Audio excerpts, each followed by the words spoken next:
Rares sont ceux à avoir entendu parler de Franck Habineza et de Philippe Païmana. Les deux candidats affronteront le président Kagame lors des élections présidentielles. Ils auront 3 semaines de campagne pour se faire connaître, mais ils restent confiants.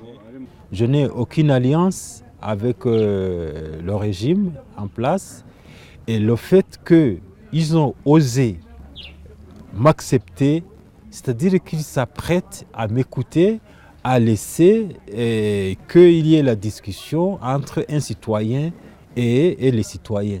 Philippe Païmana, journaliste, a quitté le pays en 1994 pour l'ex-Zaïre, puis le Congo-Brazzaville et le Cameroun avant de s'installer en France en 2003. Il est rentré d'exil en février. Franck Habineza, président du Parti démocratique vert, a eu quant à lui un parcours difficile depuis la création de son parti en 2009. En 2010, il avait vainement tenté de prendre part à la présidentielle, mais peu avant l'échéance électorale, le cadavre du vice-président de son parti, presque entièrement décapité, avait été retrouvé dans un marais, poussant Franck Habineza à s'exiler en Suède. J'ai eu moi-même des menaces de mort, plusieurs menaces de mort. Des journaux en ont parlé et j'ai eu des menaces physiques contre ma personne.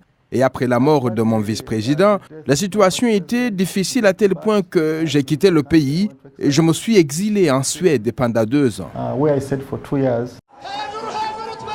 L'autre candidat, c'est Paul Kagame lui-même, le président sortant. Élu à la tête du Rwanda depuis 2003 et réélu en 2010, avec plus de 90% des voix à chaque fois. Sa popularité durant ce premier jour de campagne ne semble pas s'être affaiblie après 17 ans au pouvoir.